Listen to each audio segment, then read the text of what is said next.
Hi guys, thanks for tuning in. So, how to make dub on the MPCX. So any dub experts out there, please don't roast me for this because I'm quite good at emulating things by ear. So I'm attempting to create dub on the MPCX to my best knowledge from listening to people like King Tubby and Augustus Pablo, people like that. And I really like that sound. Obviously I like jungle, and this actual track is perfect to turn into jungle because I've made it at 85 beats per minute, which is half 170. So my second sequence, I've got a little surprise for any junglists out there who want to see this turn into jungle. So what I'm going to do is break down how I've put this together. So the dub siren in here has all been programmed from scratch in TubeSynth.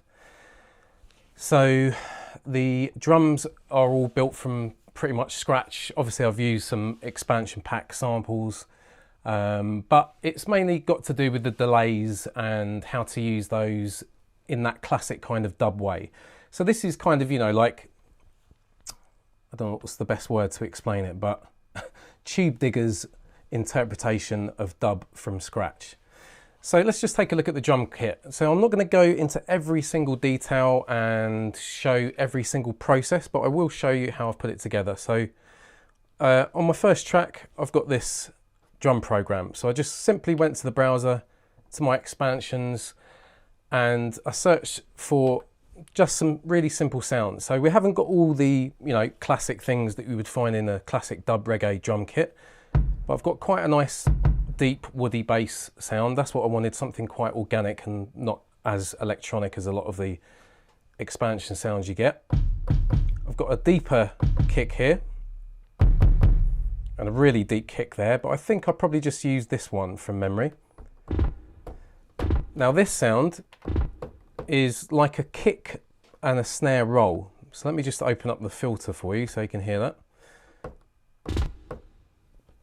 So there's a delay on this sound, and that's because, oh, I thought I had some offset. Oh, that's because I've got some randomization on this. So this occurs at the end of every 2 bars, I believe, and then I've copied that over to extend the sequence, but I've got these additional layers. They've got samples on them, but if I go to the levels page, they're all turned to 0, and that allows me to, you know, randomize the triggering of the actual sample that I want to trigger, which is on layer 1.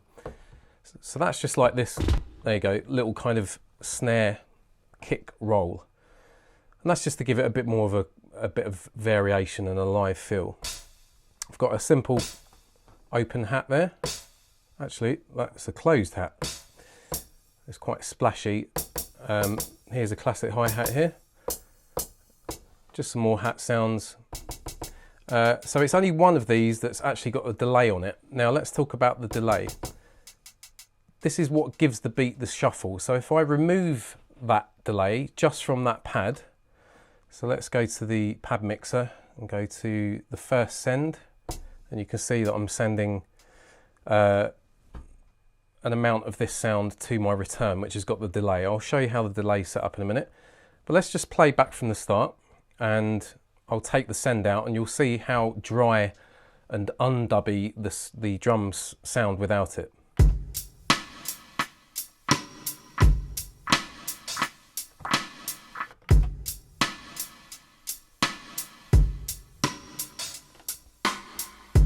So they still sound kind of dubbish, but it's really sending that delay, a portion of the volume of this.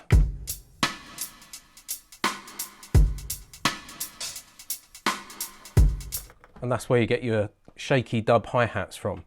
So initially I programmed this in as, you know, there were some ghost hats which were slightly less volume, and I was cycling through them with note repeat, and that gave it that shuffle. But this is really how to, you know, get that classic kind of. Okay, so that's the basis of that. I'll go to the delay settings in a minute, and we've obviously got our classic rim shot here. Now this one's set up a slightly bit differently. This one has or rather is being sent to another delay, which is on my third return. If I go to my Q-Link project setup mode, so if I press and hold shift and go there, in fact we don't have to go into there, but down here I've got the time control for my delay, which is on return 3, and it's only the snare that's utilising this. So if I trigger the snare now, it's unaffected, but I've got the send mapped to this Q-Link, and I can also control the time from this Q-Link. So you can get some really nice effects. And I've also mapped the feedback resonant frequency to the third Q-Link.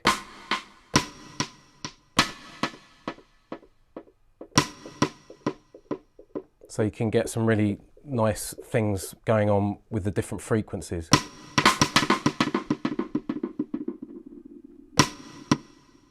And playing with the time. I've also got the fourth Q-Link just controlling the delay that I've got on my first return. I've just got the feedback control here because things can get a little bit unwieldy, but I will show you a parameter in the delay which can tame that. Hi guys, sorry, I'm not going to respond to any of your questions, but I really appreciate you guys tuning in. I will do a Q&A at the end if you like. This was completely impromptu. I've just jumped on it tonight because I put this together and I got a bit excited, and I tried to make a video and I had so many interruptions that I thought, why not just do a live stream? It's a lot easier. And I hope you notice, and I hope it's coming through, that my camera is far better than before. I've got a new camera now. So if you want to know what that is, it's Sony RX100. Cheap as chips really for what it does, for the vast improvement. I think it was about 350 UK pounds. So I've used that money that you very generous people who've donated to the channel and people that have taken up lessons with me, that's slowly but surely been ploughed back in so I can, you know, make things look a bit better. Anyway, so I digress.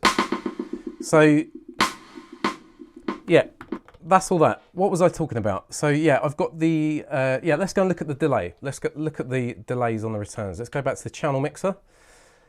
So on my first return, this is my first delay, and this is the delay that the hi-hat and also the dub siren is using. I will get to the dub siren. It's really easy to program, even if you don't want to use tube synth. In fact, the techniques in this video can apply to things beyond the MPCX, whatever plug-in synths you use or software or hardware. There's not an awful lot. The only difference is how I've sequenced this, obviously. But all the parameters you see here are usually found in, you know, these effects universally.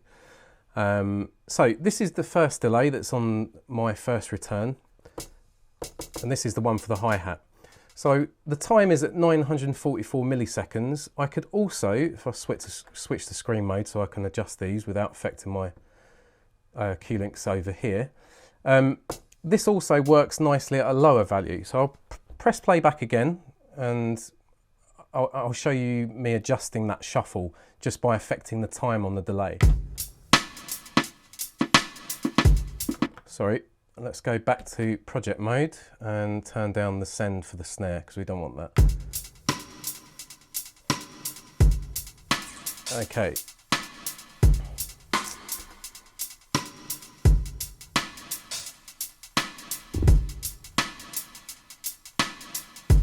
So 215 milliseconds is, you know, really nice and gives a nice shuffle, but I quite liked it. I quite like it a little bit sloppy.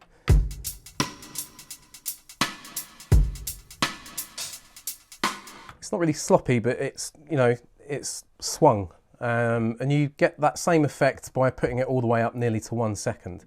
So it sounds really nice at 236.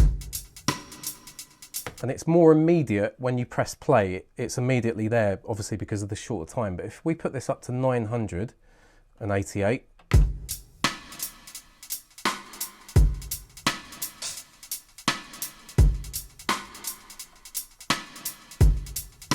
it's almost like giving this kind of triplets feel, which I quite like. I found this a little bit more interesting, but they're both nice. They both work. So it's completely up to you if you want to try and emulate this, play about with the time settings, and it will give you a completely different feel. But of course, it's dependent on your particular BPM. Mine's at 85. So let's go back to the delay. Now the only other things that I want to talk about is the feedback amount. So I've got that mapped to my project mode cue links. So that's not actually moving at the moment. Why is that not moving? Maybe I'm being crazy and affecting the other one. Let me see. That's the delay feedback 4. I think that might be a bug that I've just discovered. So on my first return, delay feedback. Yeah, that's actually not moving there, which is crazy. But anyway,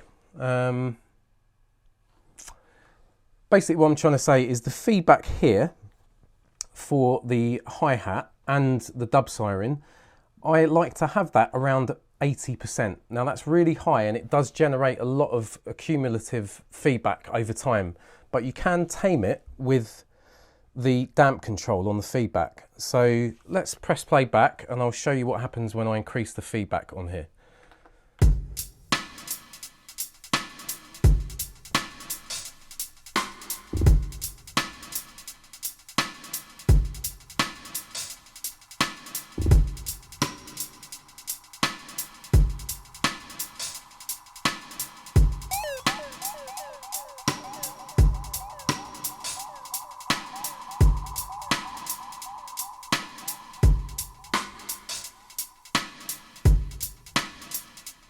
And you can see when I reduce the damp, the actual shuffle of the hi-hats reduces. But just to let you know, you can go really high. I'm not actually going really high with the feedback on this, and I realise why now, because the hi-hats need to be at a nice subtle level. But if you play about with this, let's say you add another instance of this delay on another return, and you can use this as a separate return, a separate delay to affect the dub siren to give you obviously different timing values.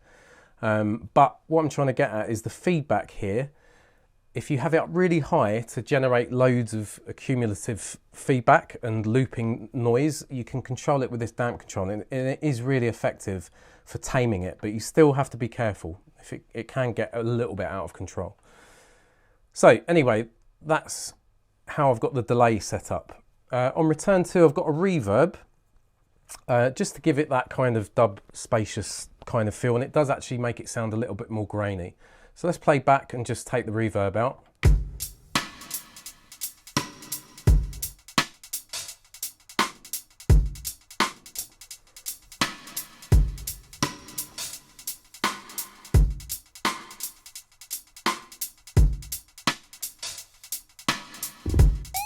So to me it sounds nice when it's got a really large room size, even 100%, and a short time.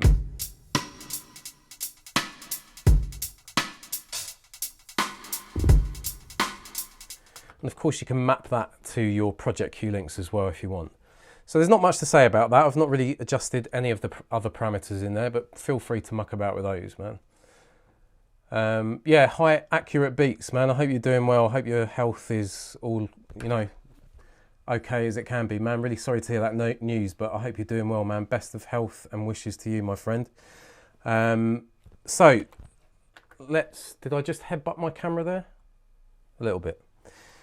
So yeah, as said, on my third return, I've got this other delay, and I've used this to affect the snare separately from the one that's affecting the hi-hats. So yeah, that is just what it is. I showed you those mappings on the cue links. And what should we look at next? Let's look at the bass. So the bass is just a simple key group program. If we go into the program editor, I've just got this. Now, I do apologise, I can't remember where I got this from, but if you've got Dark Parallax, I believe it's in there. I might be wrong. I do apologise to the guys at Dark Parallax if I've got this wrong and it's not their sample, but it's hip hop, loop, bass, LF. Who cares? But all you need basically is a nice sub. I mean, you can use an acoustic bass sound. For this, I just wanted something, you know, really subby, and it doesn't, you know, it sounds electronic, but I think it's quite complementary. I also wanted to add some classic electronic drum machine sounds to this, but I've not got that far at the moment. So this is just a simple setup. If we go to the filter envelope page, it's the only thing I've adjusted is the amplitude envelope and the attack and the release. So I've given it a slower attack. If we pull the attack back, it felt a bit too, you can't really hear it too much. But there was a little bit of a click, and there was a bit too much of an attack, so I just wanted it a bit smoother. Now, if I reduce the release time, because it's such a low bass sound, it's going to have a click if I have a short release time. And you get this click now. So if you ever wonder why you can't get rid of a click that's on a key group, just increase the release time to something where you tap it lightly and you can just hear it milliseconds ring out. And obviously for dub, a lot of the bass lines are, unless you've got a long held note, quite, you know, short and staccato like that. So I've just programmed the classic kind of dub bass line. I've just done it by ear. I didn't copy anyone. I just did it from that musical memory that we've all got, where we think, okay, that sounds kind of like that. And hopefully it doesn't sound too contrived and generic, but it's my first attempt at doing that. So let's look at the dub Siren. So this is just tube synth. Let's go to program edit. So I recommend that you load in the init patch into tube synth. So a dub Siren can use a number of different LFOs to give it that kind of classic feel, LFO wave shape, should I say. So I'm currently using a square, but you can use a sawtooth. So let's just listen to that. We can use all the different LFO shapes. Obviously a sine wave will give you the classic kind of police car siren sound. That's a square. But all it is in terms of oscillators is I'm just using oscillator 2. So let's go to the mixer page. So I've turned down oscillator 1. Now oscillator 2, you've got this EQ. I'm not using that really. I've got a bit of drive going to it just to boost the volume, but you can do that in other ways. It was just the quickest way for me to get a bit more gain on that. The cutoff is all the way up 100%, so I'm not using the filter at all. All the sort of, you know, classic dub siren stuff is going on with the LFOs. So it's a simple sawtooth waveform, and I'm in this track using it in this upper octave, which is accessed by double tapping your pad bank button. Okay, so that's all you really need to do, is increase the depth of the LFO. Make sure that the shape is one of the wave shapes that you've got here, like the classic one, square, sawtooth, sine wave. And the destination is pitch, and you've got your rate control as well here. Now, these, so the delay that you hear on this is actually coming from tube synth. So there's only a portion of it being delayed by the delay on my first return. But the kind of delay stuff that's really happening with this is it actually in tube synth, the delay itself. So let's just go back to the LFO. So to get this to initialize, you can load in the init patch. So what I might do is, I think I'm gonna save this. Risky. And I'm gonna just move this back all the way to the default. So horrible trancey sound, can't stand it. Let's open that, and I'm gonna go to init. And this is our initialized patch. So this is a bit odd. In tube synth, it doesn't fully reset all the parameters. You've still got the aftertouch controlling the pitch. So if you press down on the pad, you get this kind of, it sounds like a bee or a wasp having a bit of a fit. So if you look on the setup page, you can see that the controller destinations are showing the LFO1 depth at +8%. So the aftertouch is controlling the depth of LFO1. So let's turn that down to 0. If we go to LFO1, and you can see that it would have been controlling this depth control now. That's all you need to do to completely reset this to a basic waveform. And then again, it is as simple as that. You increase the depth manually here now yourself, and don't rely on the aftertouch. And then just change your waveforms. That's the square, saw down. That one sounds good with a higher rate.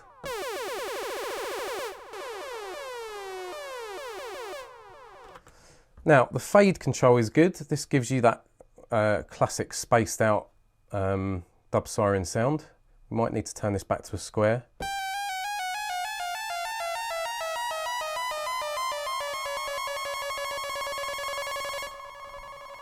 And it's all there, guys. Literally, it's that simple. And it's really effective with tube synth because of the delay, because you've got the same controls that you have in the air delay that I've put on my returns. And it's, you know, a lot of the nice stuff is coming from the resonance and the resonant frequency. So I've got the mix up at 26%. Now, this is what I think I made the mistake of doing earlier when I was in project mode. I think this delay feedback is because I had another project like this that's controlling that feedback. So I've just remembered now. So that was my oversight. I do apologise. So now you can control the feedback if it gets a bit out of control with tube synth or the dub siren itself. So I've got another video on YouTube which is showing the, well, it's showing this beautiful little pedal computer whizbox gadget of the year. I mean, it's just amazing. This is the Empress Effects Zoya, and they very kindly sent me this, and I've made an extensive tutorial on it, and I show you how to program a dub siren, I believe, about 3/4 of the way, maybe 2/3 of the way through the video. And it's great because you can press all different buttons to trigger the different LFO rates. So you've got a multiple little dub siren box to take out with you. A very expensive, well, not very expensive for a dub siren because you can make one really cheap, but you don't need to. I've got one in, these aren't very expensive. That is less than 500 UK pounds, and it's a monster. It does so many, I hate using this term, but it's a bit of a Swiss Army knife. It's a Swiss Army knife, yes. It's not a Swiss Army knife. It's an effects pedal and synthesizer and utilities whiz bang. Anyway, once again, I digress. So, that's the dub siren. Really easy to set up with the basic parameters, and then you just need to use your ears and tweak your effects to get those kind of classic sounds. And what do we have here on track 4? It looks like we might have a bit of a breakbeat, one particular breakbeat. So I'm not going to talk much more now about this. So hopefully I've explained how I've put this together. I didn't really want to do like a classic tutorial. I just wanted to break down the track and give you some pointers, guys, so you can use it in your own work if you like. I'm just going to load this back in. So big shouts out to my man 00. This was kind of a bit of a big up to him because I called it Dubs.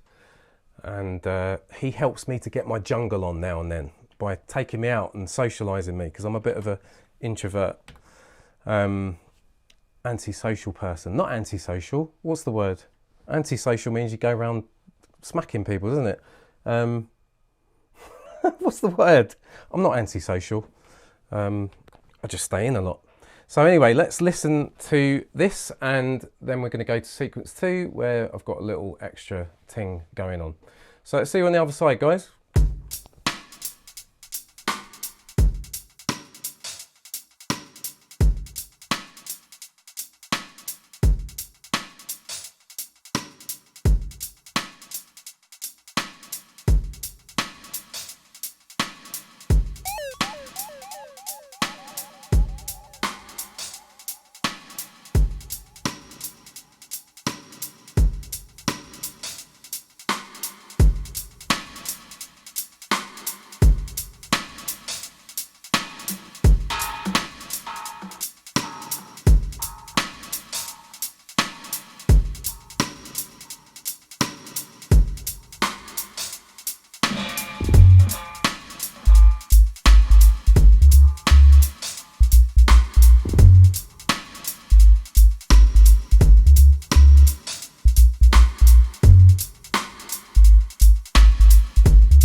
So that's it, guys. I couldn't resist a bit of jungle, but yeah, it was at 85 beats per minute, so why not?